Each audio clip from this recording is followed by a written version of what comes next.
Claro, pastor, por supuesto. Padre, gracias, gracias una vez más, Señor, por el privilegio de poder aprender, de juntarnos, Señor, Amén. de poder escudriñar, Señor, y estudiar aún más tu palabra. Gracias, Señor, por la sabiduría del pastor Enzo, que es dada por ti, Señor. En esta Amén. hora presento, Señor, esta nueva enseñanza y te pido, Señor, que tú trates con nuestros corazones y con nuestra mente y que podamos atesorar, Señor, cada cosa que aprendida. Dirige tú, Señor, que tu Espíritu Santo, Señor, pueda establecer en nuestros corazones lo que acá estamos aprendiendo, Señor. Esclarece nuestros pensamientos, Señor, y que toda distracción en el nombre de Jesús, Señor, quede a un lado para que podamos enfocarnos en cada una de estas enseñanzas, Señor. Te bendecimos en el maravilloso nombre de Jesús y te damos gracias por el privilegio de poder, Señor, aprender de tu palabra. En el Amén. nombre de Jesús. Amén. Amén. Amén. Amén. Amén. Amén. Muchas gracias. Y en efecto, hoy día vamos a trabajar el texto bíblico, el capítulo 2 de Génesis. Espero que hayan leído el capítulo 2 en la Biblia, ¿no es cierto? Que es muy importante siempre dedicarnos al texto bíblico. Y hoy día vamos a tener en la presentación, como ustedes ya vieron, la recibieron, vamos a tener los textos precisamente que vamos a ir comentando. Y me gustaría hacer algo un poquito diferente, y es que voy a comentar un poco las introducciones a esos textos, y después nos vamos a quedar con la imagen del texto y lo vamos explicando así como de memoria, porque en el fondo ustedes recibieron la presentación, entonces es un poco latero leerla simplemente.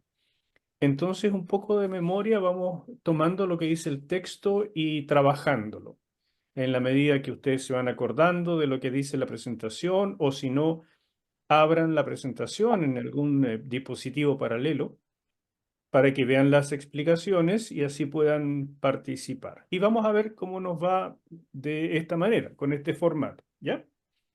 Bienvenida Jenny y Nata, ya te ves mejor, Nata, sobreviviste, gracias al Señor. Hola, sí, gracias, pastor. Aquí hoy día, gracias a Dios, hoy día desperté mucho mejor y estoy ya recuperando la voz y ya está pasando. Igual cuidándome para no tener una recaída. Buena medida, importante. Hay algo extraño aquí. Bueno, ya abrí la presentación, espero que la estén viendo, ¿sí? ¿No es cierto que sí? Sí. Sí. Entonces, para hoy, la idea era que tuvieran leídas las páginas hasta la 262, así que ya estamos más de la mitad del libro, pero lo que vamos a trabajar es hasta la 223 solamente, ¿no? Que es el fin del capítulo 2. Aquí tenemos tenemos una introducción que me gustaría que leyéramos. Esta es la introducción que está en el libro, si no, no estoy colocando texto nuevo. Es la introducción a todo el Toledot de los cielos y la tierra. Y ese Toledot abarca desde el capítulo 2, verso 4, hasta el 4:26, o sea, Amén. todo el capítulo 4. ¿Se acuerdan lo que significa la palabra Toledot? Y, Eso lo dijo el pastor. ¿ah? Eso lo dijo el pastor. Lo que fue de, lo que le pasó a. Exactamente, esa yo creo es la mejor traducción. Por supuesto, la palabra Toledot es una palabra en hebreo del verbo toledá y tiene su traducción en cada contexto, pero en este caso es mejor traducirlo como un concepto, no solo como una palabra. Lo que pasó con, lo que fue de, etc. Entonces, este trozo de la escritura corresponde al Toledot de los cielos y la tierra, lo que fue, ¿verdad? Y nos informa, ahí está, lo que fue del cosmos creado por Yahweh de forma tan maravillosa. Y en resumen, lo que nos trata de decir es que este cosmos quedó en ruinas. Y es interesante pensar en eso, porque cuando nosotros vamos, por ejemplo, a la montaña o vamos al campo o a la playa, nos damos cuenta de la enorme belleza que hay. Y, y uno se pregunta si en verdad quedó todo en ruinas.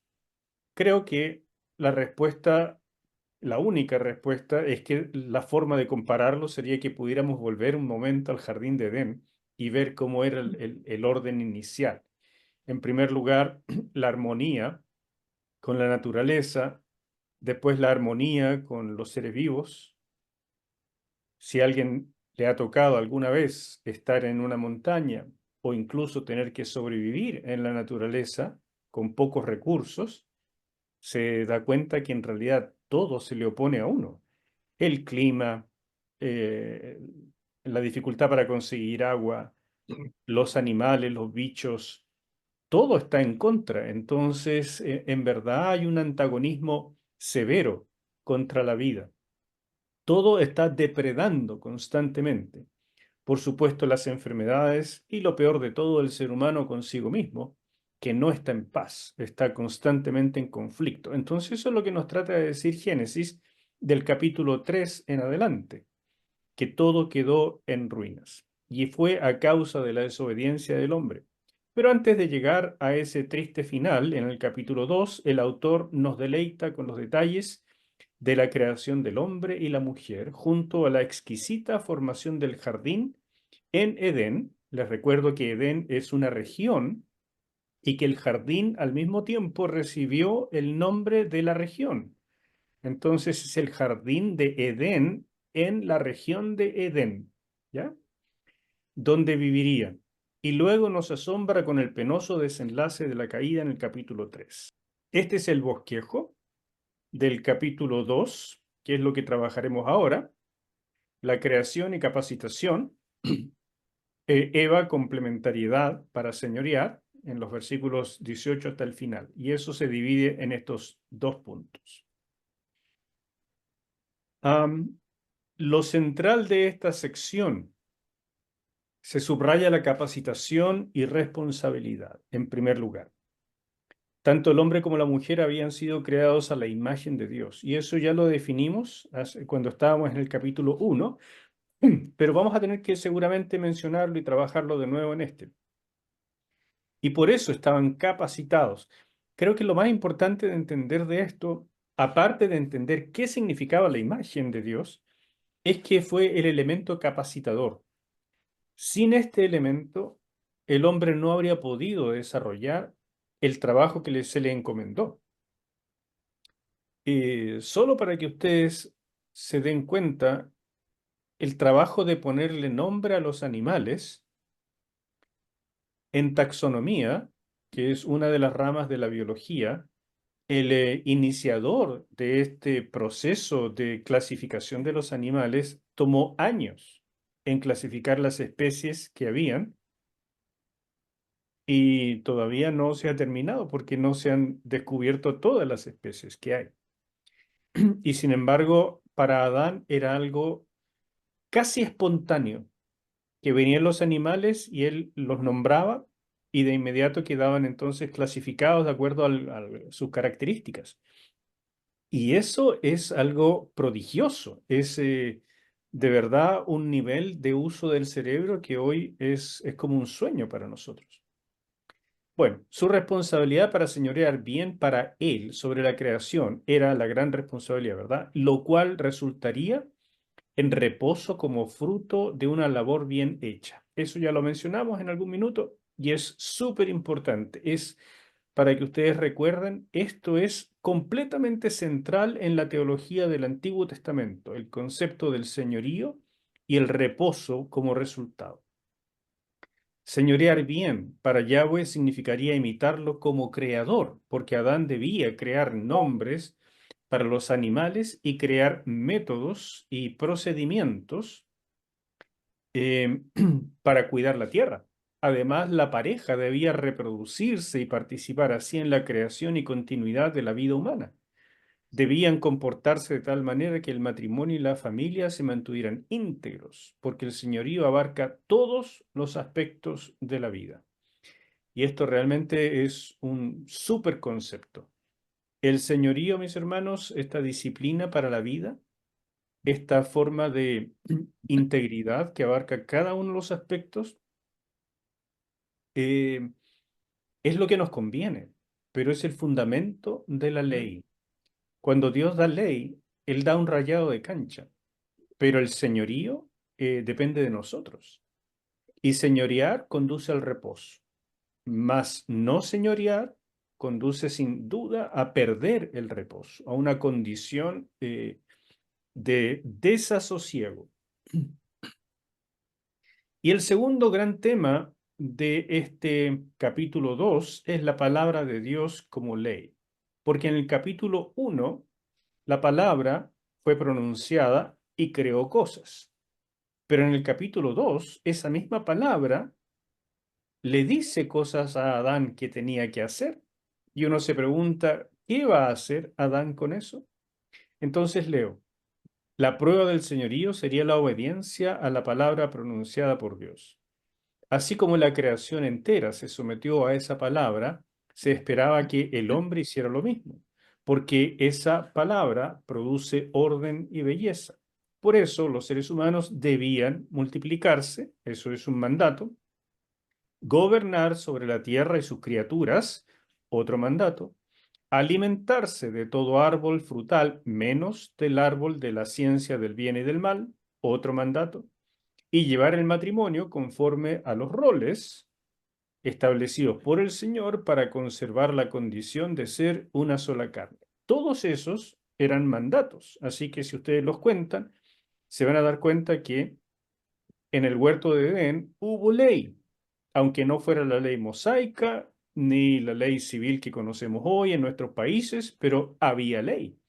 Y esto es extremadamente notable porque todavía no había pecado y sin embargo había ley.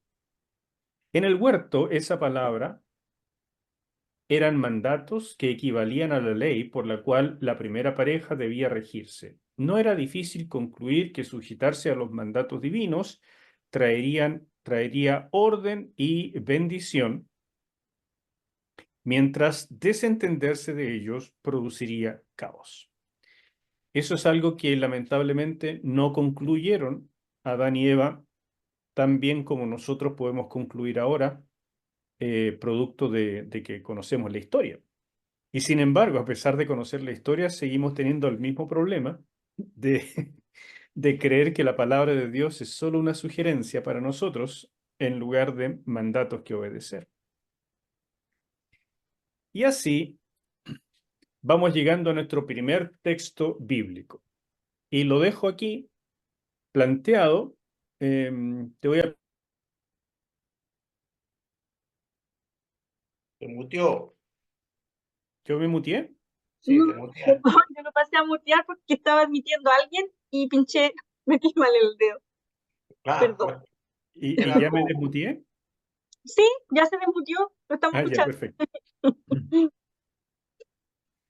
Entonces, Nata, por favor, te pedí a ti que leyeras el texto bíblico de Génesis 2, 4 al 7 y después lo vamos a comentar antes de pasar a las siguientes láminas, ¿ya? Génesis, Está aquí en la pantalla. Si quieres leerlo de tu Biblia, está bien. el, ya, pues el 2 es que me dijo 3 del 4 al 7, perdón. Ya, dice, estos son los orígenes de los cielos y de la tierra, cuando fueron creados. El día que Jehová Dios hizo la tierra y los cielos, y toda planta del campo antes que fuese en la tierra, y toda hierba del campo antes que naciese, porque Jehová Dios aún no había hecho llover sobre la tierra, ni había hombre para que labrase la tierra, sino que subía de la tierra un vapor, el cual regaba toda la faz de la tierra. Entonces Jehová Dios formó al hombre del polvo de la tierra y sopló en su nariz aliento de vida, y fue el hombre un ser viviente. Ok, muchísimas gracias.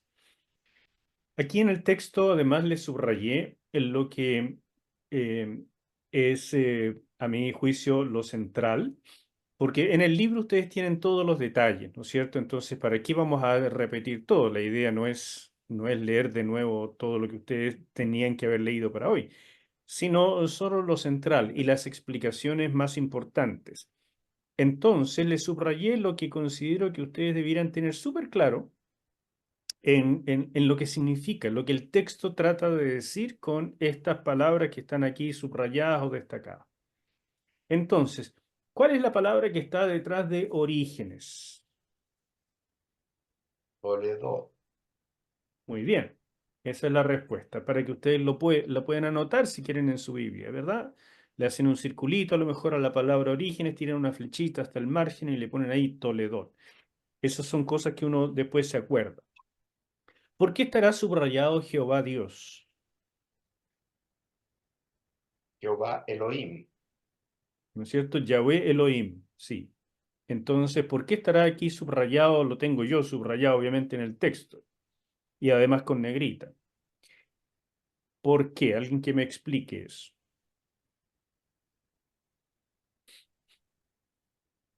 Todos tienen derecho a participar, así que meta la cuchara, por favor.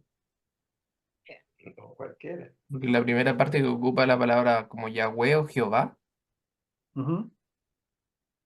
Muy bien, Cristian. Este es el capítulo donde por primera vez se usa el nombre Yahvé, que es el nombre pactal. Les aprovecho de decir que no se tiene todavía hoy total claridad de cómo se pronunciaba este nombre. Yahvé es una de las formas más probables y lo, así lo, lo dijeron los hebraístas alemanes más antiguos, que eran realmente las madres de esta cosa, del hebreo, y como ellos escribieron Yahvé con doble B, porque en alemán la doble B se pronuncia como B corta para nosotros, entonces los gringos tomaron esto y comenzaron a pronunciar Yahweh. ¿Ok? Entonces de ahí viene esto de que los norteamericanos usaron el nombre de Dios como Yahweh. Pero en todo caso, si esa fuera la pronunciación, sería Yahvé. Y algunos otros piensan que el nombre se pronunciaba Jehová. ¿Ok? Entonces, hay discusión entre los hebraístas porque lamentablemente el texto hebreo original no tenía vocales, solo consonantes. Entonces no podemos saber con exactitud cómo se pronunciaba ese nombre, pero las dos posibilidades más seguras son o Yahvé o Jehová. Bueno, lo importante de esto, chiquillos, es que esta es la primera vez en que se usa el nombre de pacto que Dios le reveló a Israel. Entonces Moisés, que está escribiendo esto, ¿qué es lo que habrá querido decir al pueblo de Israel, que son los receptores originales de todo el Pentateuco? ¿Qué les habrá querido decir con incluir el nombre de Dios en este capítulo 2? O sea, y lo pone junto, ¿se dan cuenta? No es que usa a veces Dios, o sea, Elohim, y a veces Yahvé. Usa los dos juntos acá. Yahvé Elohim. ¿Qué es lo que creen ustedes que pudo haber querido decir Moisés al pueblo de Israel con eso?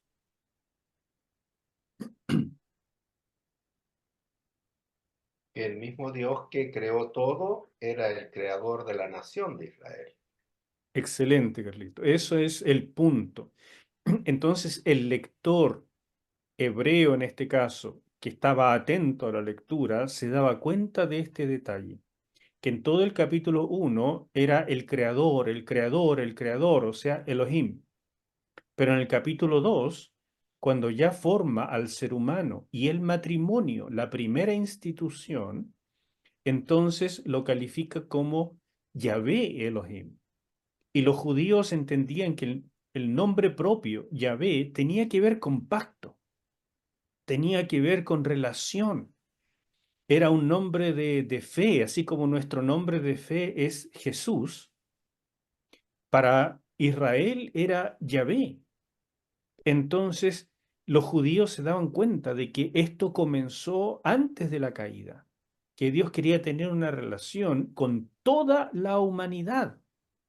De la misma manera que después seleccionó al pueblo de Israel. Y ese es un concepto súper importante, porque es el primer concepto que da origen a la importancia de las misiones. Dios está aquí sin todavía establecer etnias. Es obvio, si es la primera pareja. Y ya dice, yo establezco mi nombre de pacto en la mismísima creación. Es un detalle interesante y muy importante. ¿Qué otra cosa nos dice aquí acerca de este detalle de que Dios todavía no había hecho llover sobre la tierra? ¿Alguien quiere comentar algo?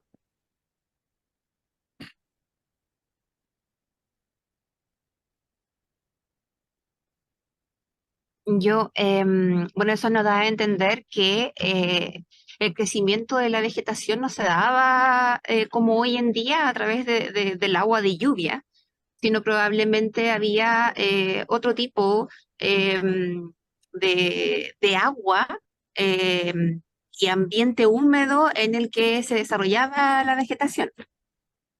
Correctísimo, Nas. Correctísimo. Y eso ha provocado que muchos científicos trabajen el tema de cómo habrá sido el sistema hidrológico de la antigüedad. ¿Cómo habrá sido? Porque si dice que no había lluvia, entonces, ¿cómo se regaban las plantas, los bosques? ¿Cómo conseguía agua la gente? Bueno, más adelante nos dice que había ríos, ¿ya? Ok. Pero no nos dice cómo se formaban los ríos, porque la mayor parte de los ríos del presente es agua de deshielo. Entonces, es agua que cae en las montañas en forma de nieve, permanece allí y cuando cambia la temperatura se deshiela y forma ríos. Pero si no había ni lluvia, ni nieve, ni acumulación de hielo en las alturas, ¿de dónde salían los ríos? Todo eso ha provocado una investigación bien acuciosa de muchos científicos acerca del sistema hidrológico de la antigüedad, el cual cambió después del diluvio. Entonces, junto con conocer el sistema hidrológico que tenemos hoy, que es el que se estableció después del diluvio, hay que agregar además el sistema hídrico o hidrológico que nos cuenta el doctor Bravo en los capítulos sobre el diluvio. Allí nos habla de un aspecto del sistema hídrico que no estaba contemplado en el sistema, en lo que se enseña en los colegios, ni siquiera en las universidades, que es el típico, ¿no es cierto? La evaporación, la formación de nubes, precipitaciones, ríos que vuelven al mar y así el ciclo. Em, Porque ese ciclo daría la impresión de que el agua es una constante y que solamente cambia de lugar. Sin embargo, el agua no es una constante, porque el agua es transformada. Cuando nosotros, por ejemplo, bebemos agua, el agua que consumimos y que penetra en nuestras células es descompuesta. El oxígeno y el hidrógeno ya no es una molécula de agua lo que sale de nosotros. Entonces, por supuesto que sale una cantidad de agua de nosotros en forma de orina, y eso se filtra y vuelve a ser agua, eso no es problema, pero hay una cantidad que es incorporada a nuestro cuerpo. Y lo mismo ocurre con las plantas y con todos los demás seres vivos. Por lo tanto, hay una pérdida de agua constante. ¿Y cómo se recupera esa pérdida de agua? Porque tendría que, si fuera constante, para que el ciclo siguiera funcionando, bueno, no, los seres vivos no podríamos consumir nada. Pero no es así. Entonces tiene que haber alguna fuente de donde se incorpore agua fresca, agua nueva al sistema constantemente desde los inicios. Y eso es lo que explica el doctor Bravo en ese artículo que es tan importante.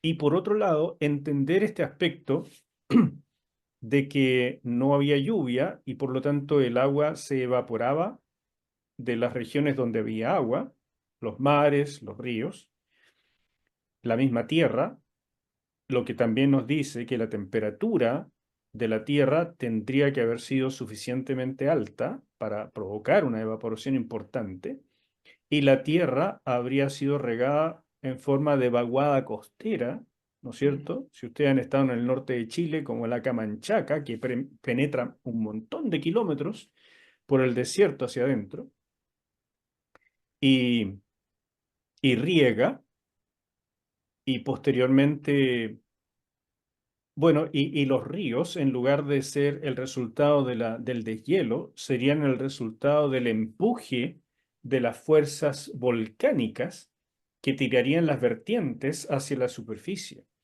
Así que tenemos un montón de cosas muy interesantes que saber ahí, y no voy a decir más. Si hay alguna pregunta sobre eso, con todo gusto en lo que pueda cooperar. Y por último, que nos dice que Jehová Dios formó al hombre del polvo de la tierra y sopló en su nariz aliento de vida, y fue el hombre un ser viviente. ¿Alguien quiere decirme qué significa este versículo 7? ¿Qué cosas le llamaron la atención de la explicación de ese verso 7?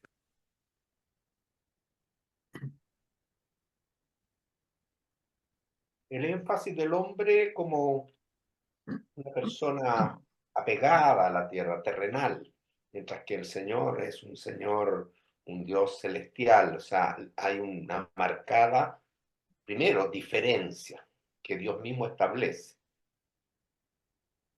Muy bien, eso es realmente muy importante. El hombre es terrenal, surge de la tierra, tiene un contacto íntimo con la tierra, depende de la tierra, además de tener la Tienen todos los responsabilidad componentes de la de tierra. Sí, eso ya estoy. Eso. ¿Sí? ¿Quieren decir algo, Tito y Pati? Están muteados. Al revés, hablaron cuando no querían y ahora se Ah, mutearon cuando querían hablar. Ahora sí metimos mal dedito, sí, sí. disculpe. Que el doctor Bravo hace mención de eso y él dice que en los estudios que se han hecho están en el cuerpo humano los componentes Desde que la están en la tierra. Tierra. Así que hay una evidencia de que sí, lo que dice Génesis Every. es que somos hechos del polvo de la Tierra. Mm. Muy bien, ahí está esa íntima conexión. Perfecto. ¿Y el aspecto esto de que sopló en su nariz aliento de vida? A mí me gustaría comentar respecto a eso que no lo dice con el resto de la creación. No lo dijo cuando en los orígenes, ni en la vegetación, ni tampoco en los animales, pero aquí sí lo recalca en la creación del hombre y de la mujer. Perfecto, Nasa, maravilloso. O sea, los animales fueron creados por decreto divino de la palabra, mientras que el hombre fue formado como si fuese una vasija de barro, y después Dios le sopló el aliento de vida en la nariz. O sea, es un proceso súper diferente del resto de la creación. Marcela, ¿querías comentar o preguntar algo? Adelante. Estás muteada, Marcela. Todavía estás muteada. Todavía Pastor, estás muteada. No yo han quería logrado conversar. Sí, desmutear. ahora, Ahí sí, ahora sí. ahí sí.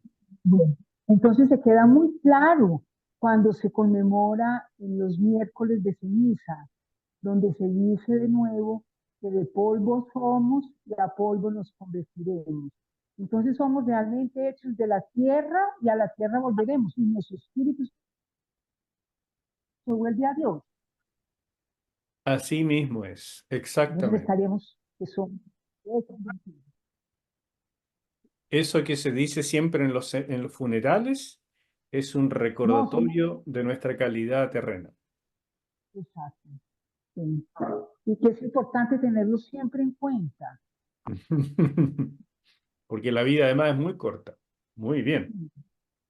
Yo ¿Alguien quería más quiere? comentar Sí, eso, Ceci. pastor, que también cuando habla aquí de que sopló en la nariz aliento de vida, recuerdo que en algún minuto hablamos de que fue aliento de vida y fue el hombre un ser viviente, pero un ser viviente ya con años de vida.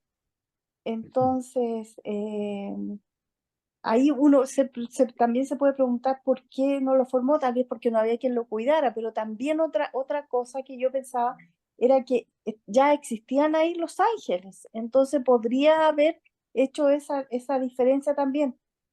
Preguntarse por qué razón lo creó adulto, le dio vida a un ser viviente adulto ya. Mm. Porque parte del mandato de Adán de introducirse en la creación era señorear. Y un niño no puede señorear sobre la creación de Dios. Un niño tampoco puede reproducirse. Y eso era parte del mandato cultural o del señorío del hombre. Por lo tanto, si analizamos los mandatos, todos eran para una persona adulta.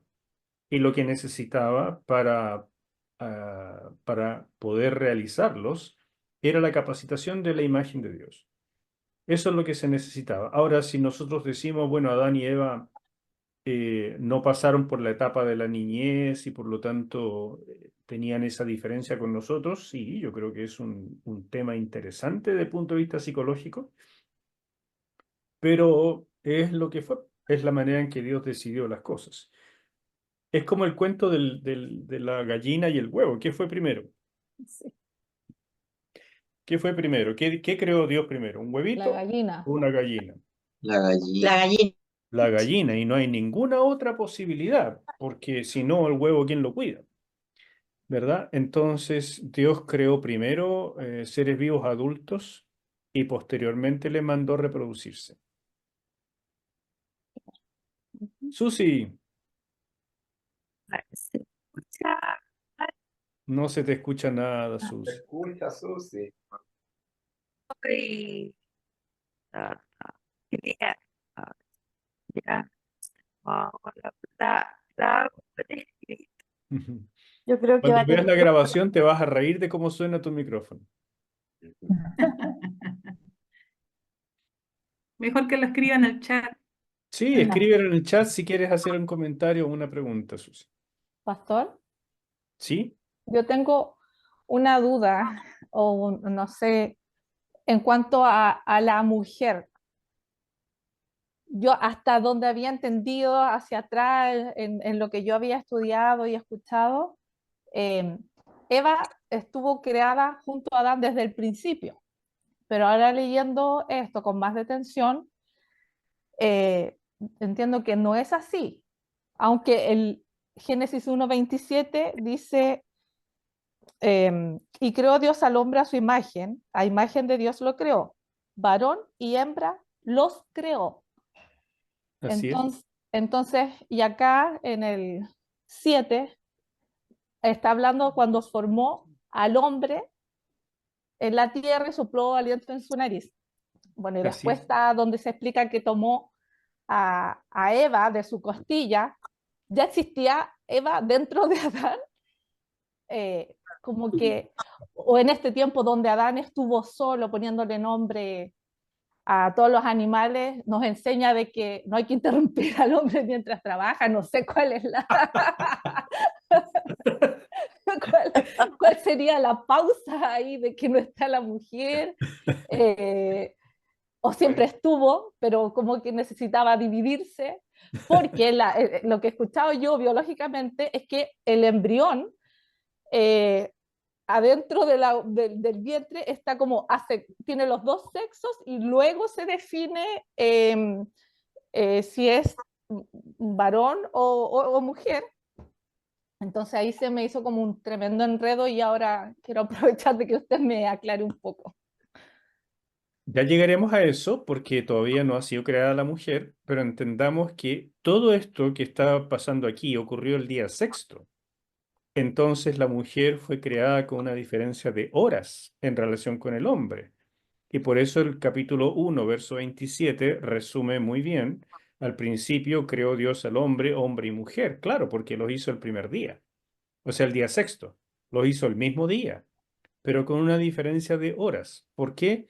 Porque el hombre tiene una primacía que tiene que ver con cierta funcionalidad, con ciertos roles que Dios estableció y que deben ser respetados. Eso es fundamentalmente. La mujer sale del hombre, la mujer depende del hombre en este en esta funcionalidad, no en la esencia, y por eso se recalca, los dos son creados a imagen de Dios. Entonces, esencialmente idénticos, funcionalmente diferentes. ¿Ok? Pero, insisto, creados el mismo día. Entonces, no podemos decir que Adán estaba solo, qué sé yo, meses hasta que Dios le trajo a Eva. No es así. Tienen que imaginarse esto. Por eso he hecho tanto énfasis en entender la estructura literaria del texto, porque eso nos lleva a concluir que se trata de días literales de 24 horas. Y si lo entendemos así, interpretamos las cosas conforme a eso. ¿Ya? Así Sí. que, pero ahora vamos a llegar a la formación de Eva y ahí podemos meterle un poquito el diente a los detalles de tu pregunta. ¿Ya? Pastor, ahí Susana escribió en el chat su pregunta. Entonces, A ver. ¿La leo o Y la por favor, dice? porque no me estaba Ya, resultando ver el chat. dice, mi pregunta, ¿por qué la palabra entonces Jehová Dios formó? ¿Qué significado tiene ese entonces respecto a los versículos anteriores?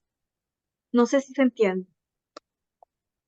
Mira, yo creo, no tendría que ver el texto hebreo, pero lo más probable es que ese entonces sea una vav consecutiva. Es decir, una i, igual en español se puede traducir y, pero, entonces, ahora, ¿me entienden? Nosotros en español usamos diferentes palabras para que suene más bonito, pero en hebreo no tenían ningún problema en decir y. Entonces, ¿se dan cuenta? Termina el versículo 6 hablando de la situación de la hidrología de la tierra, y en el versículo 7 dice, y Jehová Dios formó al hombre del polvo de la tierra. Es como para decir, en este caso sería una vav disyuntiva, que es hay un pequeño cambio de tema, Ujú. ¿no es cierto? establecer cambio de tema. Es un cambio de tema, pero conectado. Pero insisto, no he visto el texto hebreo, por lo tanto no sé cuál es la palabra que está detrás de entonces. Pero no es una conclusión, no tiene esa característica. Sí. ¿Ayuda eso? Bueno, tendría que decirla Susi. Seguimos un poco más ahora con, estas son las explicaciones que ustedes ya las trabajaron súper bien, así es que no les voy a decir mucho, excepto lo que está subrayado. Y mencionar que cuando Dios creó el huerto de Edén, vale decir todo el ecosistema y también en realidad de todo el planeta, estaba contemplado incluir al hombre. Entonces, Dios no pensó en ecosistemas en equilibrio que se iban a mantener solos por siempre, sino que iba a incluir a este agente desordenador o controlador y ordenador, porque el hombre tiene las dos posibilidades, desordenar todo o hacerlo mejor. Y ahí está el punto del señorío. ¿Por qué? Porque el hombre es libre, entonces puede escoger señorear para Dios o señorear para sí mismo. Cuando señorea para sí mismo, desordena todo, porque explota la naturaleza, la desequilibra. Pero cuando señorea para Dios, entonces entiende su rol como un siervo en representación de Dios y por lo tanto ordena, establece mejoras en la naturaleza. ¿Ya? En la producción, por ejemplo, en que no se extingan especies, lo que sea. El hombre puede ser un agente de orden o puede ser un agente de caos. Y es el único, porque todo lo demás en la creación se equilibra de manera natural. Entonces, el hombre es el al que se le delegaría la tarea de cuidar y extender esos delicados balances para embellecerlos y obtener de ellos el sustento necesario. Así que su terrenalidad lo obligaría también porque depende de la tierra, pero al explotar la tierra para subsistir, la puede explotar lleno de avaricia y ahí la depreda, la destruye. Pero si la utiliza utiliza la tierra para alimentarse en equilibrio con las demás cosas, embellece y hace que todo sea al final mejor. Es muy importante captar que Dios plantó el huerto de Edén y le ordenó a Adán que extendiera el Edén al resto de la tierra. O sea, el resto de la tierra era un lugar en condiciones diferentes al Edén. En Edén estaban los equilibrios absolutamente perfectos porque Dios los puso, pero en el resto del mundo era el hombre el que tenía que extender esta genialidad del huerto de Edén. Y por eso se utilizan estas palabras que vamos a analizar enseguida, de que el hombre tenía que labrar la tierra y participar en esta forma de regadío, ya que tenía que extenderlo. Así que son pequeños detalles, pero súper importantes. Por primera vez en el Pentateuco se usa el nombre propio de Dios, Yahvé, y ya entonces lo dijimos, y que es un paralelo con la creación de Israel en Sinaí.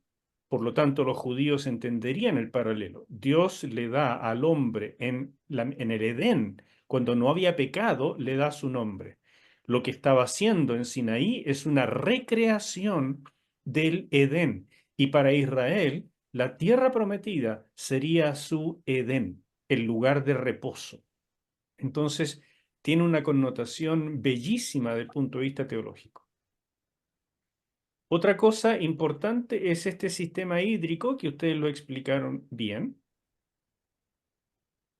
Solo incluir que esas aguas debían ser canalizadas por el hombre, porque los afluentes, los ríos, las vertientes y el vapor regaban todo, pero no sería suficiente para labrar la tierra, para concentrar agua en ciertas partes para ciertos cultivos. Y por lo tanto el hombre tenía que comenzar a crear nuevas cosas, nuevos sistemas que colaboraran con la extensión del huerto de Edén a todos los rincones del planeta. Otra cosa, al final, el versículo 7 dice esto, que Dios creó al hombre, y se usa la palabra yatzar, que es la palabra que se usaría para el trabajo de un alfarero. Si ustedes quieren ir ahí a ese versículo donde el Señor manda a Jeremías que vaya a ver el trabajo de un alfarero, allí cuando ustedes vean al alfarero trabajando, pónganle al lado, aquí está la palabra yatzar, la misma que se usaría para la formación del hombre. Y es la obra de un artista. Por tanto, nos está diciendo que el hombre era tanto una obra de arte como algo terrenal, algo que sale de la tierra. Así comenzó el hombre, y además se hace aquí un juego de sonidos en hebreo muy interesante, muy bonito, porque Dios formó al hombre, Ha-Adam.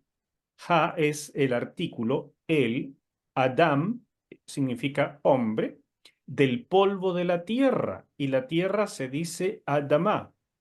Entonces, Ha, otra vez el artículo, la tierra. El hombre, la tierra. Y ustedes se dan cuenta que Adam y Adamá, salvo por esta terminación, son iguales. Entonces, cuando un hebreo que está leyendo el texto se daría cuenta de inmediato de la conexión, ¿ya? Para nosotros no es tan evidente. Se subraya la estrecha conexión entre la humanidad y la tierra donde habita. Y así llegamos a este aspecto tan interesante que es el soplo de Dios, el napaj, que es el soplo, y el aliento neshma, de vida. Esa palabra entonces se usa de manera especial, o sea, única, en relación con la vida impartida al ser humano. No se usa para otro animalito. Es un aliento en este caso que no solo traía vida, como los animales, sino entendimiento espiritual y la capacidad de relacionarse con Dios. En este soplo es donde se incluye aparentemente la imagen de Dios. Ahí. El cuerpo tomado de la tierra y el aliento de Dios formó un alma viviente a la imagen de Dios. Esto es lo que nos diferencia del resto de los animalitos. El texto asegura, por tanto, categóricamente que Adán no recibió su alma a partir de la evolución de un ancestro animal, ni tampoco de algún hombre pre-adámico. Entonces, esto es muy importante, chiquillos, porque si alguien les dice, pero de alguna manera podemos combinar la evolución con el relato del Génesis, la respuesta es no. No. Alguien tiene que estar equivocado, o las propuestas evolucionistas o el relato del Génesis, pero no pueden convivir. Tampoco se podría hablar de una evolución teísta, vale decir que Dios creó un ancestro tipo primate y que Dios lo hizo evolucionar. No, el texto no lo admite. El que quiera creer eso es libre, por supuesto, de creerlo, pero no es lo que el texto dice. El texto bíblico dice que Dios fue formado desde la tierra, sin ancestros ni etapas, y que se le dio de inmediato la característica de ser viviente y de imagen de Dios. Eso es lo que el texto dice. Lo creemos o no lo creemos, ya es decisión de cada uno, pero eso es lo que el texto dice. Y así llegamos al siguiente pasaje, al siguiente texto. Un voluntario ahí. Ceci, ya que te estoy mirando a ti. Ceci, léelo tú, por favor, del capítulo 2, versos 8 al 17. Ya. Génesis 2, del 8 al 17, entonces. Y Jehová Dios plantó un huerto en Edén, al oriente, y puso allí al hombre que había formado. Y Jehová Dios hizo nacer de la tierra todo árbol delicioso a la vista y bueno para comer, también el árbol de la vida en medio del huerto y el árbol de la ciencia del bien y del mal. Y salía de Edén un río para regar el huerto, y de allí se repartía en 4 brazos. El nombre del uno era Pisón. Este es el que rodea toda la tierra de Havila, donde hay oro. Y el oro de aquella tierra es bueno. Hay allí también bedelio y onice. El nombre del segundo río es Gión. Este es el que rodea toda la tierra de Cus. Y el nombre del tercer río es Hiddekel. Este es el que va al oriente de Asiria. Y el cuarto río es el Éufrates. Tomó pues Jehová Dios al hombre y lo puso en el huerto de Edén para que lo labrara y lo guardase. Y mandó Jehová Dios al hombre diciendo: de todo árbol del huerto podrás comer, mas del árbol de la ciencia del bien y del mal no comerás, porque el día que de él comiere, ciertamente morirás. Muy bien. Entonces, así ahora de memoria, ¿quién quisiera comentar el versículo 8, donde nuevamente destaco el nombre de Dios, ¿verdad? Mire la cantidad de veces que aparece en este capítulo, porque ya lo vimos, me parece que 2 veces o 3 en la sección anterior, y ahora aparece otra cantidad, 1, 2, 3, 4. 4 veces más. Jehová Dios. Lo mismo hagan en su Biblia. Y les sugiero, háganle un circulito rojo, algo así, alrededor de Jehová Dios, porque es un énfasis que el autor, o sea, Moisés, está colocando para que lo veamos. Entonces, ¿alguien quiere comentar el verso 8? ¿Qué quiere decir esto que subrayé ahí? Que tenían acceso directo y Dios puso el árbol, me imagino que es principal porque lo puso en el medio de la vida. Entonces ellos podían estar ahí y tenían acceso directo a él. Pero Que era, ¿de qué versículo estás comentando, Cindy? me equivoqué, 9. No he dicho nada. Marcela, a ver, ¿qué quieres decir del 8? Yo quiero decir del otro que se muestra más una vez que él ya creó el universo con los árboles grandes, con todo lo que está allí a su puesto. El huerto en el Edén, pues, solamente es el 8. Discúlpame. Sí, Va a ser solamente el 8. bueno, Correcto. Todo fue creado con apariencia de edad, ¿no es cierto? Tanto el ser humano como los árboles, todas las cosas tenían apariencia de edad porque fueron creadas en estado adulto. Sí, correcto. exacto. Ujú. Lucho, ¿qué querías decir del 8? Sí, que ahí se puede notar que fue Dios mismo el que plantó el huerto, no lo hizo el hombre, y como que le mostró al hombre cómo se hacían las cosas, algo así. Am, eh, Eso más que nada. O sea, puso al hombre después de que Dios mismo plantó el huerto. Él trabajó, lo hizo, lo creó. Entonces, después puso al hombre en ese huerto y da a entender, bueno, así se hacen las cosas, esto es lo que quiero que hagas. Correctísimo, Lucho. Eso es el detalle del versículo 8, que según la secuencia lógica de lo que va comentando el texto, Dios formó al hombre ya adulto y después plantó el huerto. Por lo tanto, el hombre estaba ahí mirando cómo Dios hacía las cosas. Y eso mismo fue una enseñanza que el Señor le estaba dando al hombre de cómo se señorea. Esto es lo que quiero que hagas con el resto del planeta. Este va a ser tu hábitat. Este es el lugar donde yo quiero que tú vivas. Así lo hice para ti. Perfecto. Este es mi regalo para ti. Ahora tú vas a extender esto al resto del planeta. Esa es la enorme, enorme enseñanza de este pequeño versículo 8. Veo 3 manitas levantadas. Recuerden que estamos en el 8. No se me vayan por otro versículo todavía. Adelante. No sé quién levantó primero, si la Cindy, la Nata o la Jenny. Pastor, con respecto al versículo 8, que algo parecido en este versículo, o sea, no solamente el Señor le muestra al hombre desde mi perspectiva, sino que además es la primera como instancia en la que se comienza a relacionar directamente con su creación. Entonces, el libro dice que la palabra Edén eh, significa algo como placentero, algo suave.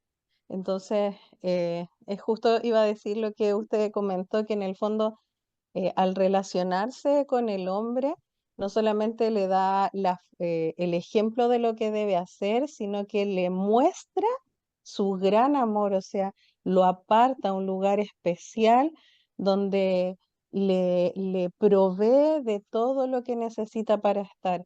Entonces creo que en esta como primera instancia donde se nos muestra la relación entre el Señor, Jehová, con el hombre, hay una muestra también del amor de Dios al él proveerle al hombre todo lo que necesitaba. Muy bien, Natita. Y todos esos detalles que ustedes van descubriendo tienen el propósito literario de mostrar el absurdo del capítulo 3. El absurdo de desobedecerle al Señor que hizo todo esto con tanto cuidado y como cada una como muestras de amor. Entonces, es importante que los vayan descubriendo y les lleguen al corazón para que cuando lleguemos al capítulo 3 es como una especie de obra trágica. Es como uno dice, pero es que ¿cómo pudo pasar esto? Esa es la intención del autor, tratar de mostrar con esa envergadura lo que ocurrió. Cindy, cuéntanos. Bueno, desde antes vengo notando el tema de la intimidad que Dios como que marca en relación al hombre, como que el hombre como que lo creó para intimidad. Entonces, esto también muestra que él hace algo íntimo, algo más de paternidad. Eh, y eso lo tenemos, y nos dejó eso marcado tanto a los seres humanos como a los animalitos, de ese instinto maternal. Nosotros tenemos gallinas y yo las observo, he tenido gatos silvestres que hay por aquí de repente, y uno puede ver el tema del entrenamiento. Es muy marcado en los animales, cómo les enseñan a cazar, en el caso de los gatos, las gallinas, cómo les enseñan a darse baños de tierra, a sus polluelos, cómo le enseñan a cuidarse. Hay un montón de cosas de entrenamiento que uno puede observar en la naturaleza, aunque sean animales silvestres, que nadie les ha enseñado a hacer eso. Entonces, igual veo también el tema de que si plantó un huerto, dice ahí, plantó un huerto, debe ser que le enseñó al hombre a trabajar con semillas, porque no dice plantó un árbol, o plantó, o sea, es como, no creo que movió árboles del lugar, me imagino que ya les debe haber enseñado también el proceso de cómo se planta un huerto. Y Entonces, bueno, esa suposición es un poquito, no sé, porque el Señor plantó el huerto de Edén y llevó al hombre cuando esto ya estaba en condiciones de ser habitado. Entonces no es que lo llevó y los arbolitos estaban de 5 centímetros. ¿Me explico? Entonces Dios hizo aquí un milagro, definitivamente. Hay que entender que el texto está relatando resumidamente cosas que ocurren milagrosamente. Coincido contigo en que tiene que haber sido a través de una semilla, para que Adán entendiera, pero una semilla que creció en el transcurso, no sé, de horas a la condición de árbol, para que el huerto estuviera en condiciones, insisto, de recibir a Adán y Eva, porque ya tenían que tener los frutos. Y lo mismo para los animales, si no, todos los animales que ya estaban creados no habrían tenido nada para comer. eso mismo pensé en todo caso, dije, pero creo que si no diría trasplantó. No, porque no estaban en otra parte. Ahí los plantó el Señor y seguramente a través de una semilla, pero con un milagro. No es lo mismo que hacemos nosotros hoy, que Con el, demora años un árbol en dar fruto. Imagínate, mientras tanto habría sido un ayuno muy largo. ¿Mm? claro. Jenny, Sí, también me surgieron algunas dudas que incluso las comentamos con la Nata, porque leyendo el 2, 4, estos son los orígenes de los, no, en el que sigue, en el 5. A ver, el día que Jehová Dios hizo la tierra y los cielos y toda planta del campo antes que fuese en la tierra, eso me llamó la atención. Dios los creó antes que fuese en la tierra, o sea, todavía no están. Y toda hierba del campo antes que naciese, porque Jehová Dios aún no había hecho llover sobre la tierra, ni había hombre para que labrase la tierra.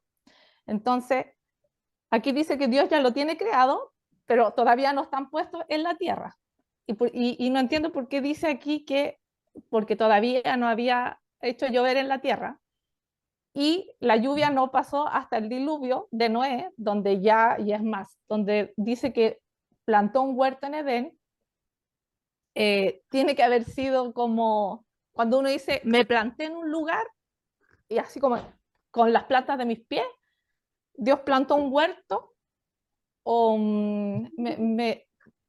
no puedo dejar de hacer esa unión de estos versículos del 2, 4, 5 a este 2, 8. Es como, no sé, ¿cómo me lo puede explicar? ¿Qué mira, relación hay? estos son los orígenes de los cielos y la tierra cuando fueron creados el día que Jehová hizo la tierra y los cielos. Recuerden que allí Génesis 2 está retomando en forma resumida lo que se dijo en detalle en el capítulo 1. Entonces, en el capítulo 1 se estableció con detalle cuándo fue creada la tierra y cuándo surgió la hierba y cuándo fueron creados los animales. Por lo tanto, si leemos el capítulo 1, nos vamos a dar cuenta que la hierba, las plantas, ya estaban antes del día sexto en que fue formado el hombre. Ya estaban. Pero de esas hierbas, de esos árboles, Dios escogió para formar un lugar especial que se llamó, que él mismo lo llamó Edén. Es una región. Entonces, Dios plantó de manera especial ese lugar. Eso es lo que trata de decir. No es que Dios plantó sus pies ahí, no, es plantar como cuando uno hace jardinería. Él plantó plantitas, ¿ok? Él hizo allí algo especial. No solamente dio el decreto del surgimiento de la vegetación, sino que él trabajó de manera personal en lo que sería el hogar de Adán y Eva. Es como si él les hubiera hecho la cabaña, ¿entiendes? Entonces Dios ahí se remangó y él les construyó la cabaña donde vivirían. En este caso no era solamente una cabaña, sino toda una región plantada con árboles exquisitos. Eso es lo que trata de decir. Y después explica el sistema hídrico y la necesidad del hombre para que labrara todo esto, para que trabajara, para que cuidara. Y ya vamos a definir lo que significan esas palabras. Pero lo que trata de decir es que Dios separó una región, la hizo especial para el hombre, y el hombre tendría un papel en el cuidado y extensión de esas características al resto del planeta, y nos dice cómo era el sistema hidrológico del principio para mostrarnos lo que el hombre tendría que hacer con el agua para que precisamente los árboles y toda la vegetación pudiera subsistir. Porque así de forma natural, igual que en nuestros cerros, la vegetación surge, ¿no es cierto? Cuando hay lluvias, cuando hay vapor, cuando hay de todo, la vegetación surge, pero de manera desordenada y siempre son las plantas que nos sirven, porque son las más fuertes, los espinos y todas esas cosas. Bueno, en el huerto de Edén no habían espinos, no habían abrojos, pero lo que necesitaba el hombre es cultivar las plantas que le permitirían a él subsistir. Y por tanto tenía que haber una selección, tenía que haber un regadío, tenía que haber un montón de procesos que era necesario que el hombre hiciera, y para eso Dios le mostró el modelo. Así se hace. Esto es lo que yo quiero que tú hagas. Pero ahora fuera no solamente cuidando Edén, sino el resto. Y así llegamos a este capítulo que estamos viendo ahora, donde otra vez se resume, y Jehová Dios plantó un huerto, ¿ok? Y ahí entonces hizo nacer de la tierra todo árbol delicioso a la vista. Entonces fíjense que Dios plantó el huerto, pero hizo este milagro. De una vez salieron árboles, delicioso a la vista, bueno para comer, y también, ahí viene el tema, el énfasis, porque este va a ser el gran problema. Este árbol de la prueba, el árbol de la vida en medio del huerto y el árbol de la ciencia del bien y del mal. ¿Ok? Ese es el resumen que puedo compartirte, Jenny, de cómo está hecho. Pero recuerden que el capítulo 2 es un resumen de ciertos detalles del capítulo 1, especialmente del gran detalle de la formación del ser humano. ¿Ya? Pero no pretende decirnos acá cómo surgió la vegetación, porque ya lo había dicho en el capítulo 1. ¿Ya? Así que no se me confundan. Bueno, y ya dije un poco esto, que es el énfasis del versículo 9, es este tema de que aparecen estos dos árboles, que después nos vamos a dar cuenta que están juntos en el medio del huerto de Edén. Y aquí está la descripción del Edén, algunos detalles que también vamos a comentar. Y otra vez, este detalle importantísimo que es Jehová Dios tomó al hombre y lo puso en el huerto de Edén, que es interesante. O sea, el hombre no fue formado de la tierra del Edén, fue formado fuera, cuando el Edén todavía no existía. Y en ese día, cuando fue formado el hombre, Dios plantó el huerto. Y salió todo rapidito, ¿no es cierto?, milagrosamente, y entonces el Señor puso al hombre allí. Por eso les digo que lo más probable es que el hombre haya visto el trabajo del Señor. Y allí le dio las labores de labrarlo y guardarlo, que son palabras importantes. ¿Alguien puede decirme qué significan estas palabras? De acuerdo a lo que aparece en otras partes del Pentateuco. Y aquí el primer mandato específico, aunque ya vimos que no es el único, es que hay varios más, como reproducirse, como cuidar la tierra, todos esos son mandatos, pero este específico, que es una prohibición por primera vez, de todo árbol del huerto podrás comer, mas del árbol de la ciencia del bien y del mal no podrás comer, porque morirás. ¿Qué le llama la atención de ese versículo, de esos dos versículos? ¿Alguien que quiera hacer algún comentario? Ahí ya le da instrucciones a Adán él para vivir en el Edén. Sí, Instrucciones, muy bien, son mandatos. Excelente. ¿Alguien más? Parece. Lucho. Sí, aquí me llama la atención el que hay dos árboles y se supone que están en el centro. El de la vida y el de la ciencia del bien y del mal como dos caminos en donde tenía que elegir el hombre. Y vemos cómo Dios con su palabra crea todo y todo se le somete. Y aquí está no sé, el clima de este relato en donde dice hay dos árboles y que de uno no puede comer. ¿Qué irá a hacer el hombre? ¿Se someterá como toda la creación? Yo creo que ahí está el suspenso. Yo creo que yo creo que ahí viene sería bueno ahí, si fuera una película de Hollywood, unos comerciales. Mm, Exactamente, Lucho. Y eso es muy bien dicho, porque de esa manera notamos también el arte literario del autor. El autor no está escribiendo a la loca, no es un tipo que está haciendo un relato sin intención. Él está literalmente aquí poniendo suspenso. Y el lector que está entonces leyendo con detalle, con mucha atención, va descubriendo estas cosas. Y eso es lo que hace un intérprete de la Biblia, un estudiante de la Biblia, cualquiera, que es lo que tienen que hacer ustedes y lo que tengo que hacer yo. Leer estos detalles, porque todos ellos aportan algo.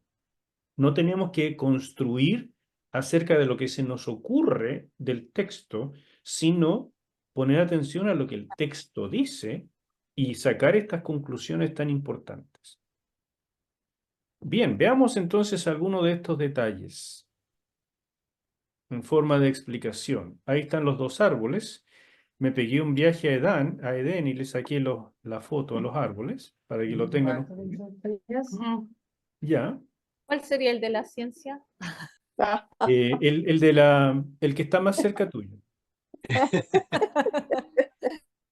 El que está al lado de la vida. Claro, al lado de la vida, sí. Como decía, no me acuerdo quién, Edén, la palabra significa placentero, suave, y todo tiene que ver con lo que Dios está haciendo. El hábitat para el hombre es un lugar precioso. Para el huerto, el autor nos quiere mostrar una acción mucho más personalizada de parte del Señor. La gramática del verso 8 indica que el huerto fue plantado después de la formación de Adán, por lo que, como les dije, Adán debe haber estado presente y viendo lo que Dios hacía. El verso 9. Los árboles son descritos como deliciosos a la vista y buenos para comer, lo cual sugiere una parcela de árboles frutales. Creo que es la mejor manera en que nosotros podríamos imaginar esto. Por otro lado, dice que el árbol de la vida estaba en el centro del huerto y en 3.3 leemos que el árbol del conocimiento del bien y del mal también estaba en el centro y eso nos lleva a deducir que estaban juntos en el centro del huerto. Una nota sobre los árboles. Esto es una deducción que es re importante porque la construcción gramatical en hebreo sugiere que comer del fruto del árbol de la vida, producía vida. Y hasta ahí uno como que lo entiende, ya, ok, yo como de este fruto y me va a proveer vida, me va a mantener la vida. La mantenía en condiciones perfectas y ese árbol abundará en la Nueva Jerusalén. Entonces el paralelo no es casualidad, este árbol va a estar en la Nueva Jerusalén. Ustedes lo pueden ver en Apocalipsis 21 y 22. Y sin embargo, en esos capítulos finales, no va a estar el árbol del conocimiento del bien y del mal. Si ustedes quieren el paralelo, Desde mi punto de vista, el árbol del conocimiento del bien y del mal es para nosotros la cruz. La cruz de Cristo es nuestra manera de llegar a entender el conocimiento de Dios plenamente. Bueno, pero lo que quiero destacar acá es, pero eso implicaría que el árbol del conocimiento del bien y del mal contenía también alguna sustancia que permitía lograr ese conocimiento, lo cual, sugiero, va más allá de las intenciones del pasaje. Porque eso significaría que Dios creó el mal y creó el bien y los puso en la fruta, y entonces comerlo proveía ese conocimiento. Y yo creo que el texto no trata de decir eso, sino que lo que trata de decir es que la obediencia o desobediencia en relación con comer estos frutos, tanto el de la vida como el del conocimiento, resultaba en obtener eso que uno buscaba. Entonces, si uno obedece a Dios y dice ya, come del árbol de la vida, y uno come, ¿qué obtiene? Vida. Si uno come del árbol que Dios prohibió, y Dios dice, si tú comes de eso morirás, ¿qué es lo que uno obtiene? No conocimiento, sino muerte. Y eso es lo que obtuvieron precisamente Adán y Eva. Entonces, eso es una pequeña nota de un arreglo que hay que hacer literario sobre la construcción gramatical, porque si no, se vuelve un poco un sinsentido la interpretación. Otra cosa importantísima del texto es que se introduce por primera vez en Génesis el tema del bien y del mal, cosa que para Adán y Eva no debe haber tenido mucho sentido porque no conocían el mal. ¿Qué es lo que conocían del bien? A Dios, el huerto, la naturaleza, la relación con los animales. Todo eso era bueno y, como Dios dijo, muy bueno, pero nunca habían visto algo malo. Entonces, ¿cómo contrasta uno lo bueno de lo malo si no ha visto ambas cosas? ¿Cómo se sabe que algo es bueno si no hemos visto algo malo? Entonces, todos estos detalles que para Moisés son tan claros, porque él escribe cientos de años después, para Adán todo es una sorpresa. Otra cosa re interesante es esto de la geografía. Mucha gente ha tratado de ubicar el huerto de Edén en este sector del mundo, ¿no es cierto? Aquí está el Golfo Pérsico, aquí está el Mar Negro, aquí está el Éufrates, el Tigris, ríos que hoy existen, el Golfo Pérsico, este es el Golfo de Suez, ¿no es cierto? Donde cruzaron, de aquí esto es Egipto, y aquí cruzaron hacia la Tierra Prometida, que queda por acá, para que se ubiquen, Egipto, ¿verdad? Y dicen, esto podría haber sido el Edén, incluyendo la Tierra Prometida. Pero esta es la geografía actual. Estos son los ríos que todavía existen, y estos se supone habrían sido los ríos, el Pisón y el Gijón. Pero eso sería que la geografía es la misma hoy que la que había antes del diluvio, y eso es imposible porque el diluvio lo cambió todo. Esta geografía que tenemos hoy, esta topografía, es el resultado del diluvio.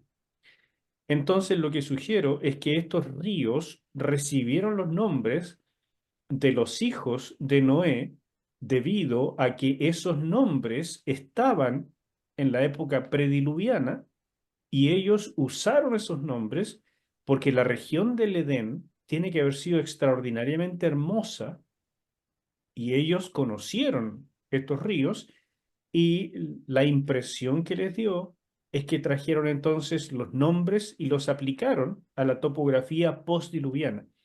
Pero no sacamos nada con tratar de buscar la ubicación del huerto si la verdad es que no tenemos idea cómo era la topografía antes del diluvio. ¿Me siguen con este razonamiento? Así que esto que hacen muchos estudiosos de la Biblia no tienen ninguna posibilidad realmente. Pastor, ¿Sí? yo quería mencionar algo, también uno de mis cuestionamientos. Uno es que al hablar de de los árboles y esta nota que usted puso ahí como explicativa de atención con comer el fruto, porque si uno implica que comer el fruto mantenía la vida y el otro implicaría que comía y le da conocimiento, me hizo recordar por qué después de que Adán y Eva cayeron, Dios protegió con una espada que se revolvía el árbol de la vida. Esa es como una de las inquietudes o dudas que me surgieron.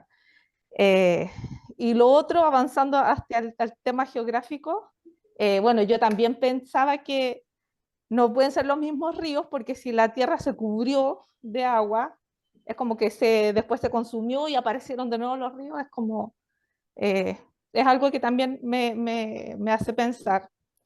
Y que si el árbol de la vida estaba, los dos árboles estaban ahí, les tendría que seguir como hasta el día de hoy si están los ríos. Entonces eso no puede ser. Así que, pero más que nada la pregunta es, ¿por qué Dios protegió después el árbol de la vida? Después de que Adán y Eva desobedecieron. Y una cosita más, la desobediencia de ellos ya estuvo en el corazón antes de probar el fruto, porque, como dice el Señor, uno peca en el corazón antes de la ejecución del pecado. Así que en eso me da como tranquilidad lo que usted dice, que no es el fruto comerlo lo que da en el fondo el mal, como que uno se comió el mal. Esas cositas quería aportar. Sí. Bueno, la espada, ¿no es cierto? El querubín que tenía que proteger el árbol es porque el decreto de Dios es que ese árbol iba a mantener la vida. Entonces ese decreto, llevado a la práctica, habría resultado en que el hombre no muriera nunca. Y de ahí en adelante se decretó que el hombre volvería al polvo de la tierra. Pero eso lo veremos con más detalle en el capítulo 3, ¿ya? Cuando ocurra ese detalle tan significativo. En cuanto a la geografía, bueno, lo que tú dijiste es correcto, que es lo mismo que dije yo. Y no sé si hay alguna otra pregunta, la verdad no te seguí más, pero creo que quedamos ahí a la par, ¿no es cierto? Pastor, Sí, Susana tiene gracias. una pregunta, perdón. Susana tiene una pregunta en el chat. Dice, si Satanás aún no aparecía, ¿por qué ya está el árbol del bien y del mal? ¿El mal estaba presente entonces? Buena pregunta, ¿no? El mal no estaba presente y por eso es la sorpresa de que aparezca esto acá, porque es un tema literario muy importante en todo el Pentateuco. Y como les expliqué, para Adán es una cosa, bueno, ¿qué significa mal? Entonces, para Adán esto no tiene que haber tenido mucho sentido, pero para Moisés era muy importante decirlo, porque el tema no era el bien y el mal, ellos no lo conocían. El tema era la obediencia. ¿Como del árbol que Dios me dijo que no comiera o no como? Eso es todo. Entonces, el resultado es notable también porque ellos tampoco conocían la muerte. Por lo tanto, hay muchas cosas aquí que tienen que ver con verdades que Moisés rescató, pero que le hacen mucho más sentido al lector posterior que a los protagonistas originales.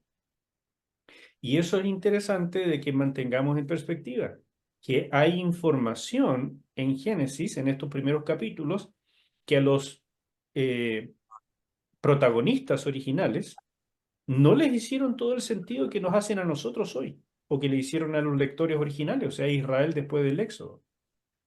Y eso es lo interesante, que en alguna parte del libro les coloco, que hay detalles que aunque están ahí, van más allá de lo que los lectores incluso pudieron haber entendido. Porque hay cosas que Adán no debe haber entendido, pero hay cosas científicas sobre todo que Israel tampoco entendió y que recién ahora estamos entendiendo. Entonces aquí hay revelación de corte divino, maravilloso, que va más allá, mucho más allá de las capacidades humanas normales, incluso del autor, que eso ya es súper notable.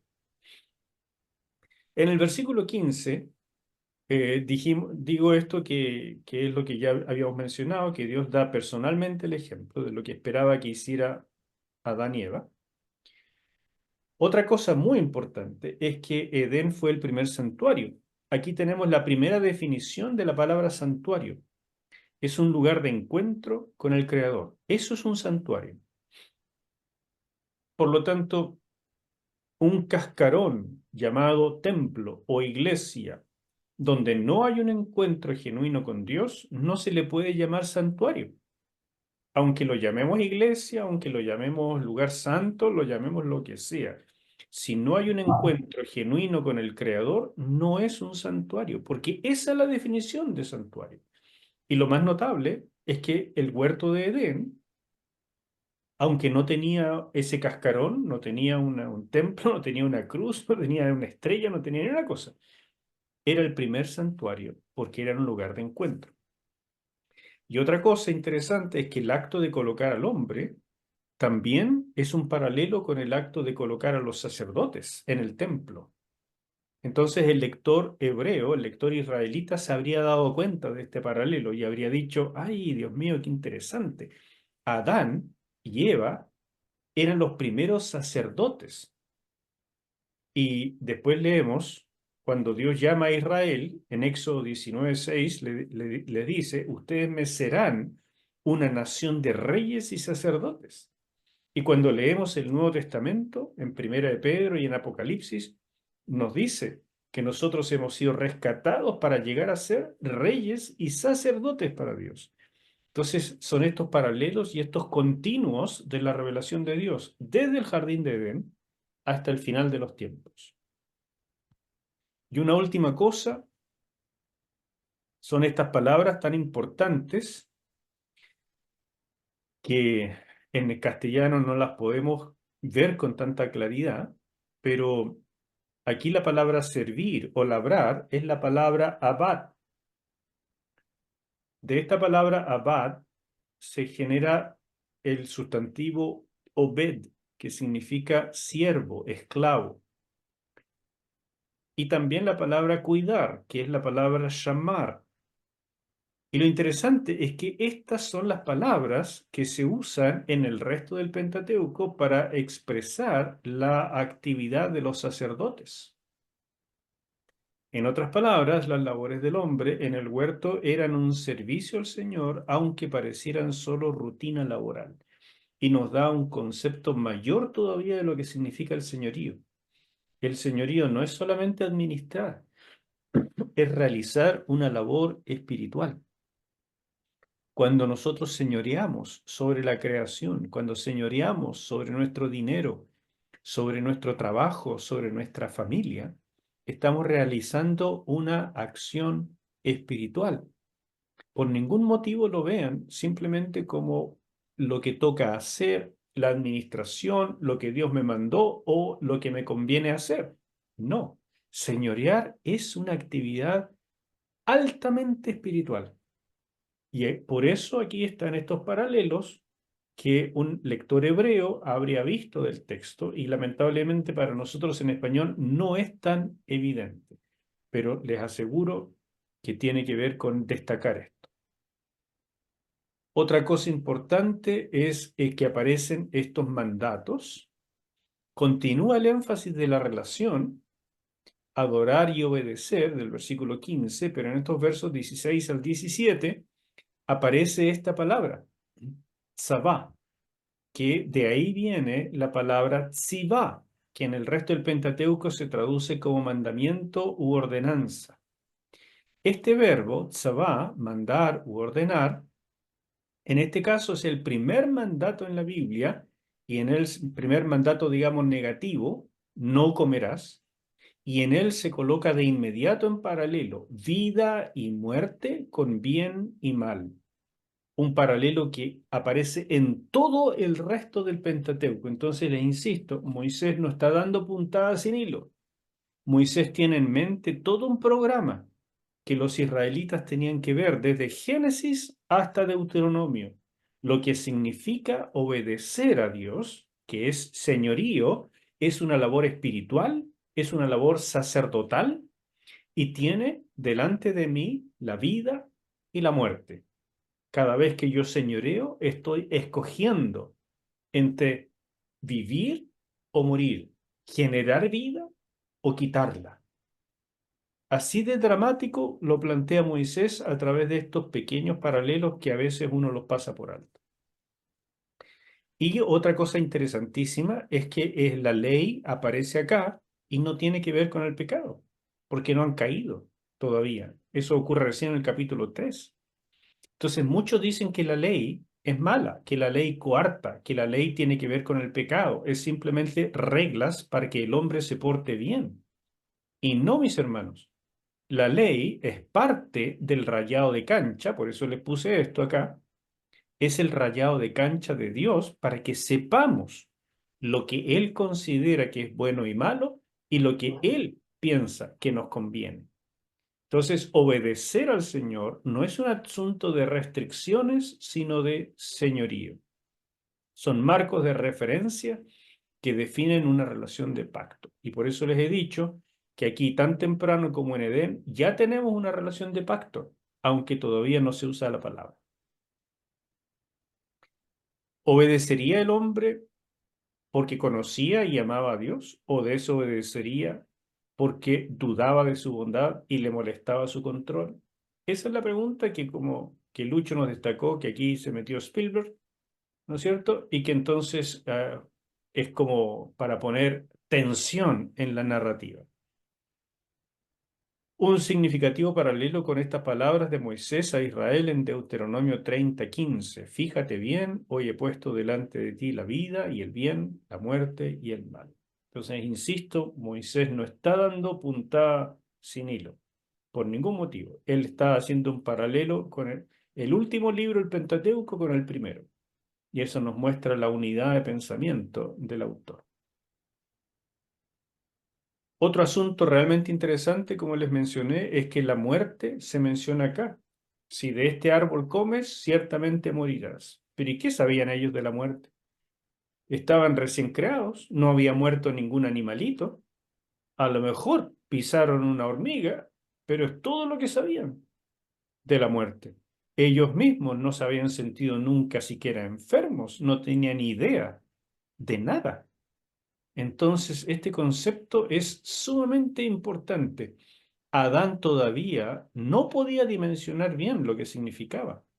Tal vez la idea básica que sí Adán debió haber entendido es el tema de la alienación y separación, que es precisamente lo que vivieron al principio, porque Dios lo primero que hizo fue decirles, ya no puedes estar acá, tienes que salir del huerto. O sea, ya no puedes estar en el lugar que yo he llamado santuario, porque allí yo me paseo. Entonces, lo primero que Adán entendió acerca de la muerte es separación de Dios. Y después la Escritura nos dice que la experiencia humana, o sea, la Escritura junto con la experiencia humana nos enseña que la muerte es, en primer lugar, separación del espíritu y el cuerpo de una persona, pero que existe una muerte segunda donde se produce la separación eterna del espíritu humano y su creador. Eso es lo que Adán entendió en primer lugar en Edén, la separación de Dios. Pero esta parte de la separación del espíritu y el cuerpo no tenía idea de lo que significaba hasta que Dios le dijo en el capítulo 3, del polvo fuiste tomado y al polvo volverás. Recién ahí medio entendió que la muerte significaba algo como esto: volver al polvo, desintegración, pero de la parte material. Así que todo esto en la mente de Adán tiene que haber sido un gran misterio. Por supuesto, para nosotros los lectores es mucho más fácil por nuestra experiencia entender estas palabras, pero si nos ponemos en el lugar de los protagonistas, debe haber sido rarísimo.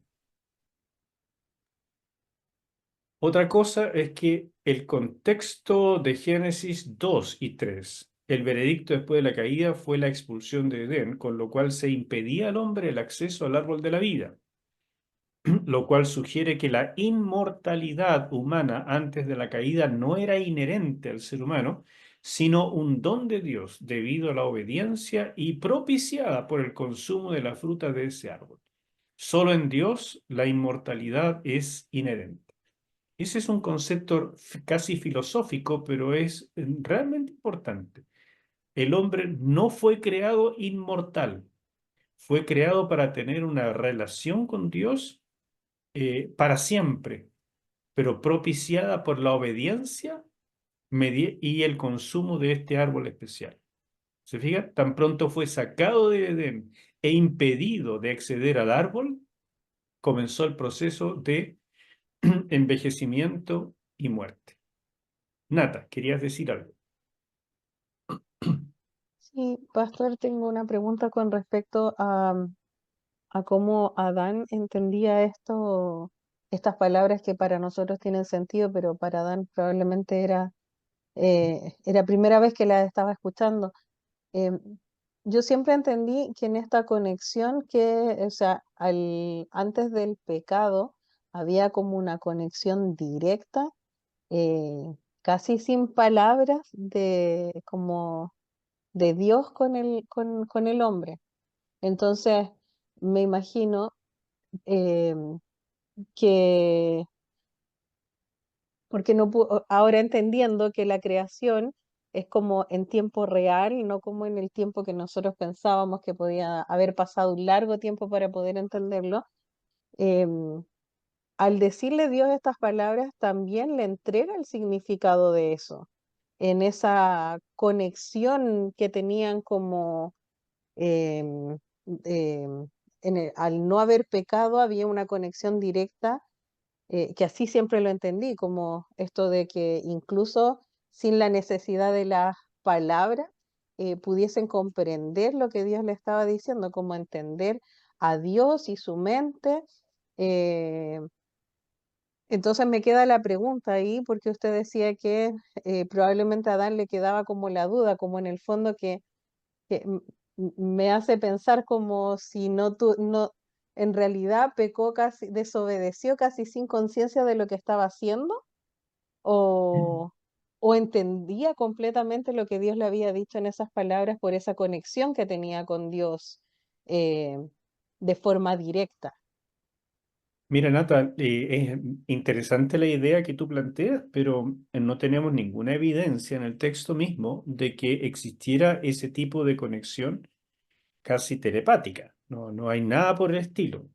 Por otra parte, el texto más bien aclara que el hombre tenía que ir aprendiendo. Por lo tanto, era importante la enseñanza y que de tal manera el hombre no sabía todo lo que podía saber desde el inicio. Además, toda la mente de Dios es imposible que cupiera en una mente humana, de manera que Adán no sabía todo. El hecho de que Dios le dijera que no comiera del árbol y le diera la consecuencia, no significa que Adán pecara no entendiendo, porque entendió que estaba desobedeciendo. Lo que no entendía, a mi juicio, es discutible, pero lo que a mi juicio no entendió es el completo significado de la consecuencia. Morirás. Pero eso no significa que no tenía claro que Dios había dicho, no comas de esto. Eso lo tenía sumamente claro. Entonces la consecuencia la fue entendiendo posteriormente, es mi opinión, pero si tenía claro, si Dios ya le había explicado lo que significaba la muerte, el texto no lo dice, pero supongamos que lo hubiera hecho. Bueno, con mayor razón tenía clara tanto la orden como la consecuencia. ¿Ya? Lucho. Gracias, pastor. Sí, me hizo sentido el tema del Edén, que era un santuario, y que en la iglesia también es un lugar donde si no hay un encuentro con Dios no es un santuario. También en el hogar, lo estoy llevando así en la casa, también debiera ser pues, uno como sacerdote del hogar también tiene que propiciar ese encuentro con el Señor en el hogar también. Correcto. Y también el tema del trabajo de uno, cualquiera sea, al final es un servicio espiritual, como hacerlo como para Dios. Amén. Y también me toca fuerte el tema de que al señorear o al trabajar en lo cotidiano, uno está eligiendo si lo hace para Dios vida y si no, y si no es para Dios es muerte. Entonces, igual es fuerte nuestra decisión en la actualidad. Eso quería resaltar. Muchas gracias, Luchito. Es impresionante, espero que estén de acuerdo conmigo, es impresionante la cantidad de cosas que estamos sacando del texto sin forzarlo en absoluto, es simplemente poniendo atención. Y estamos recién en el capítulo 2 de Génesis. Yo casi les puedo asegurar que en los primeros 11 capítulos que vamos a ver en este libro está toda la doctrina de toda la Biblia, con la excepción, por supuesto, de los detalles más claros de que la expiación es a través de Cristo Jesús y todo eso que aporta el Nuevo Testamento como el progreso de la revelación. Pero ya vamos a encontrar en el capítulo 3 la necesidad de expiación, del sacrificio, la sangre. O sea, está prácticamente toda la enseñanza de toda la Biblia resumida en estos 11 capítulos. Así que pongamos atención y lo que estás haciendo tú, Lucho, de destacar en un cuadernito aparte que te veo ahí con un lápiz en mano, es realmente vital. Que ustedes pongan atención a estos detalles cuando les llega la presentación y diga, a ver, ¿qué subrayó el pastor? Porque eso lo puedo subrayar también en el libro y poner al lado. ¿Cómo esto me afecta en mi vida diaria? La importancia del señorío, las repercusiones, los alcances. ¿Ok? Y lo apliquen. Muy bien, felicitaciones. Otro texto ahora para leer. Y Rubita, tú que... sí, la Ruby, léemelo por favor, del 18 al 25. Ya. Ahí. Y dijo Jehová Dios, no es bueno que el hombre esté solo. Le haré ayuda idónea para él. Jehová Dios formó, pues, de la tierra toda bestia del campo y toda ave de los cielos, y las trajo a Adán para que viese cómo las había de llamar. Y todo lo que Adán llamó a los animales vivientes, ese es su nombre. Y puso Adán nombre a toda bestia y ave de los cielos, y a todo ganado del campo. Mas para Adán no se halló ayuda idónea para él. Entonces Jehová Dios hizo caer sueño profundo sobre Adán, y mientras éste dormía, tomó una de sus costillas y cerró la carne en su lugar. Y de la costilla que Jehová Dios tomó del hombre, hizo una mujer y la trajo al hombre. Dijo entonces Adán, esto es ahora hueso de mis huesos y carne de mi carne. Perdón, dijo entonces Adán, esto es ahora hueso de mis huesos y carne de mi carne. Esta será llamada varona, porque del varón fue tomada. Por tanto, dejará el hombre a su padre y a su madre, y se unirá a su mujer, y serán una sola carne. Y estaban ambos desnudos, Adán y su mujer, y no se avergonzaban. Muchas gracias. Como solamente nos quedan 10 minutos, permítanme, voy a trabajar un poco esto más resumido y, y les dejo espacio al final para preguntas, ¿ya? En primer lugar, es destacable que aparece por primera vez esto, no es bueno. Dios había venido diciendo a cada rato, es bueno, es bueno, es bueno, es bueno. Y de repente aparece esto. Les recuerdo que el capítulo 2 es un resumen de parte de lo que ocurrió en el capítulo 1. En otras palabras, no es que el capítulo 2 ocurrió después de haber acabado todo el capítulo 1, porque el capítulo 1 termina con el versículo 31 diciendo, y vio Dios todo lo que había hecho, que era bueno en gran manera. Y eso lo dijo el Señor después de todo esto que ocurrió acá. Entonces, durante el sexto día, Dios creó al hombre, le dio el mandato del señorío, le trajo los animales para que Adán los nombrara. Entonces acá estamos otra vez en este concepto de resumen. No es que aquí Dios formó los animales, sino que nos había dicho que lo había formado antes, entre el quinto y el sexto día. Formó a los animales. trajo a Adán una muestra de esos animales, no le va a traer todo y cada uno, ¿no es cierto? Una muestra. Y Adán empezó a llamarlos. Durante ese sexto día, ya, lo puso a trabajar. Pero todavía no había terminado el sexto día y Eva no había sido creada aún. Entonces Adán estaba en eso y se daba cuenta de que los animales eran distintos a él y que venían en pareja seguramente. Entonces, ¿cómo es esto? Todos son diferentes, ninguno es como yo y vienen además en pareja y yo estoy solo. Era para mostrarle a Adán lo que Dios ya había notado, lo que él sabía. No es bueno que el hombre esté solo. ¿Por qué? Es lo que tenemos que descubrir. Entonces Dios puso manos a la obra, algo que siempre él supo del principio, lo hizo dormir, un detalle importante, porque significa que Adán no participó en la creación de la mujer.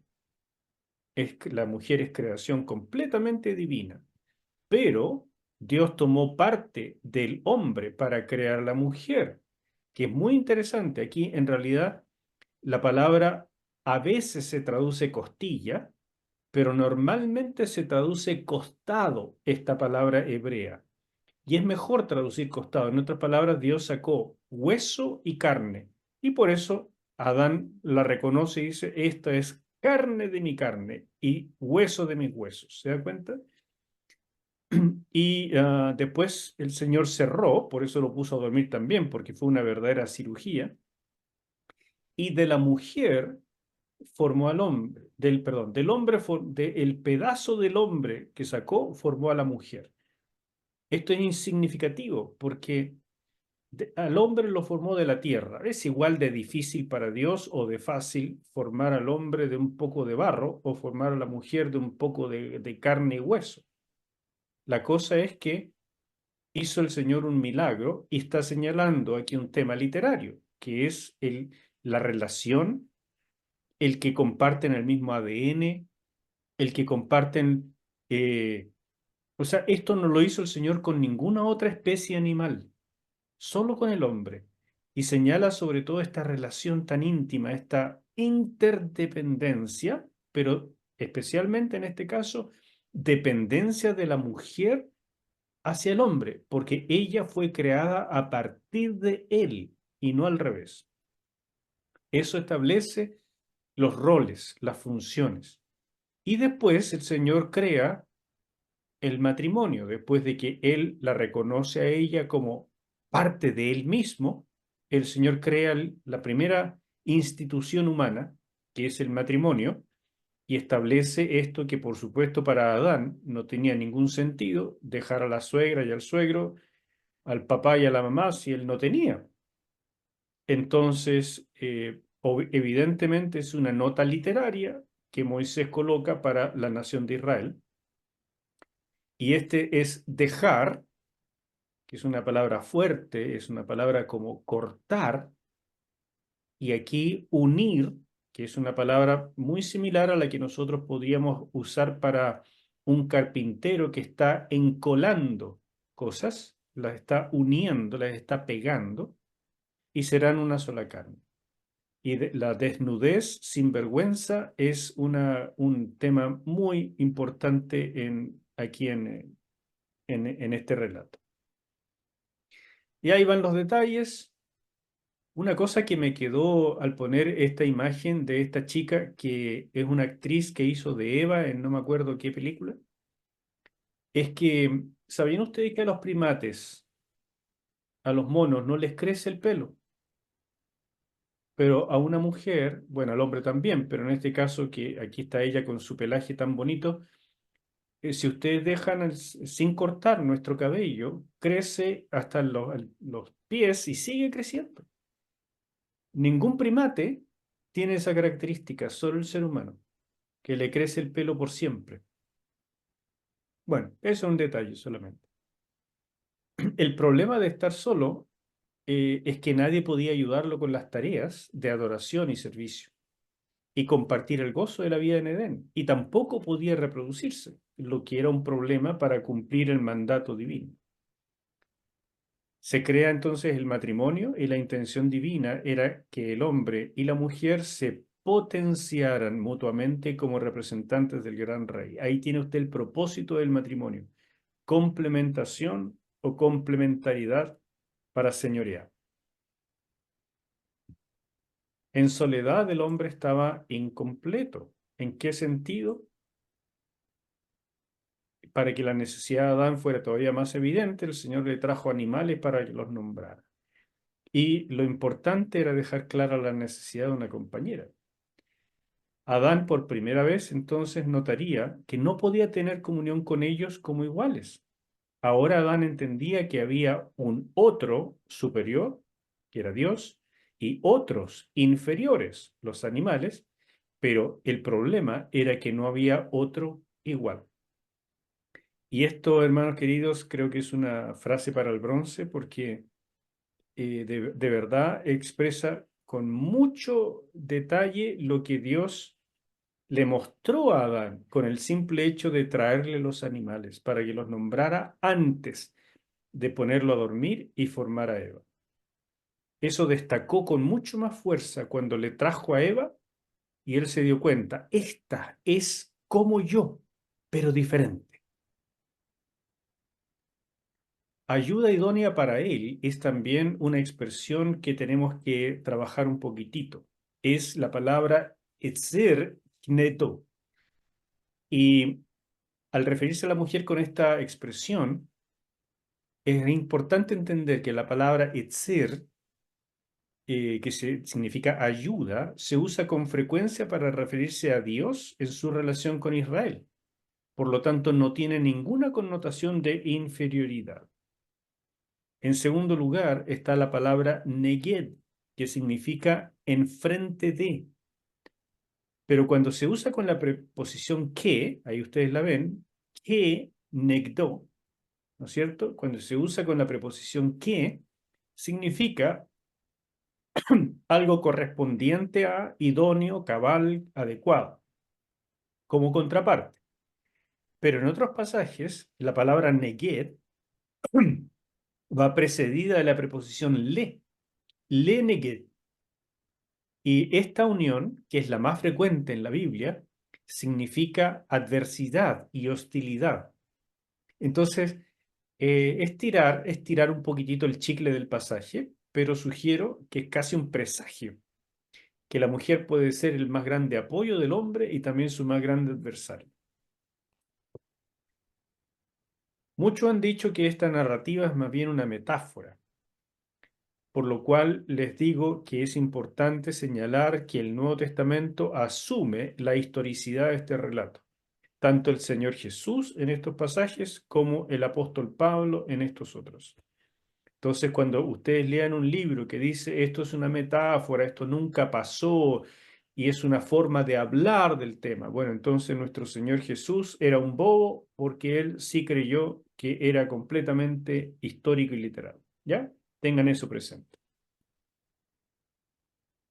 Una cosa interesante es que la creación de la mujer y el matrimonio como institución es algo que Dios hizo. Y coloco aquí unos novios judíos, porque recuerden que Moisés está escribiendo a Israel. Moisés ha salido de Egipto. En Egipto vieron toda la deformación de los matrimonios. Los antiguos historiadores escribían que las mujeres egipcias se preciaban de ser infieles y que la infidelidad era la regla en el matrimonio, no una excepción. Entonces había una cantidad de perversión en la institución matrimonial que Israel conocía perfectamente. Y por eso este relato de la creación original debía hacerle entender a Israel que debía volver al plan original del matrimonio y cultivar ese modelo cuando habitara la tierra prometida para poder cumplir su tarea de ser bendición a todas las familias de la tierra. Esto, mis hermanos, es algo que tenemos que aplicar. Si nosotros como iglesia no somos capaces de hacer una diferencia en lo que se vive en el matrimonio, en la crianza, entonces el mundo no tiene esperanza. Tenemos que entender que parte de la de nuestra misión, de nuestro trabajo como pueblo misionero. Y por eso se lo dijo Moisés primero a Israel, que estaba siendo separado para ser un pueblo de misioneros. Pero yo se los digo a ustedes, que son mis codiscípulos en ser el pueblo misionero de Dios. Si el matrimonio dentro de la iglesia no cumple el rol, la función y la santidad con que fue creado en el principio, la iglesia no tiene ninguna esperanza de ser realmente el espejo, la luz del mundo. Y voy terminando con estos versículos. La forma en que el Señor hizo a la mujer no es la que hubiéramos esperado, porque hubiéramos esperado que repitiera el proceso con Adán. ¿No es cierto? Sacara del polvo como una obra de arte y todo, pero él hizo la obra de arte de él. Ella fue formada a partir de él. No se trató de una creación independiente. Es eso lo que el Señor quería destacar. Hombre y mujer son interdependientes. No se pueden mandar a cambiar cuando se les ocurre.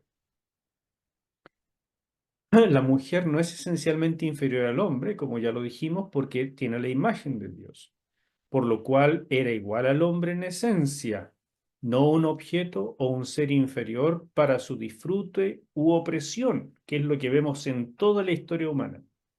Finalmente, ella fue creada a partir de él para complementarlo a él. Eso es lo que significa ayuda idónea para él. Mientras Adán ya era representante de Dios ante la creación. Sí había una diferencia entre ambos, pero solo desde la perspectiva de la funcionalidad. Ella compartía la carne y huesos, el cuerpo de Adán, así como su vida, alma, pero la imagen de Dios la recibió directamente de su creador. De esta pareja original en adelante, todos los seres humanos heredamos sus características físicas por medio de la genética, pero también la imagen de Dios, como dice el capítulo 5. No obstante, cada persona recibe directamente de Dios un espíritu eterno. ¿Cuándo recibimos el espíritu eterno? Ese es un tema que ha sido debatido en teología por siglos y no hay pleno acuerdo. En mi opinión, se recibe en el momento de la concepción. Cuando el óvulo y el espermio se juntan, Dios coloca en ese cigoto, si ustedes quieren, en esa cosita que se está empezando a formar, el espíritu humano. Sin embargo, la herencia de la emocionalidad y de las características físicas viene de los padres, así como también la imagen de Dios, por distorsionada que esté. Y por último, esta institución del matrimonio, era importante entender esta nota editorial. Es como un epílogo al capítulo 2 y explica la fundación de la institución del matrimonio, donde para entender completamente la fuerza de esto tenemos que ponerlos en la situación cultural, donde dejar a los padres sonaba realmente muy difícil, especialmente para los hombres que se quedaban a vivir para agrandar el clan. Entonces, Moisés lo que estaba tratando de decirle al pueblo no es, hombres, abandonen a sus padres, déjenlos, olvídenlos. No, le está diciendo a los hombres, ustedes que están acostumbrados a permanecer con sus padres y a estar bajo la sumisión, o sea, bajo el liderazgo del patriarca, entiendan que formar una nueva familia significa cambiar de prioridades. La mujer lo entendía con más facilidad, porque a las mujeres las sacaban de su familia original y las llevaban a una nueva familia. Entonces, para ellas, esto de dejar a padre y madre era como pan de cada día. Así era para ellos la vida matrimonial. Pero este era un mandato principalmente para que los hombres lo entendieran. Hoy en día es igual de importante para ambos, y en la consejería uno se da cuenta, porque tanto los hombres como las mujeres son mamonas y papones y a veces queda la embarrada. ¿Entiende? Entonces hay que entender con claridad este cambio importante de prioridades. hasta aquí llego hoy. Y la tarea para la próxima semana es súper cortita, leer apenas 10 páginas de este libro de la serpiente del huerto, así que por favor para el próximo miércoles tener leído hasta la página 275.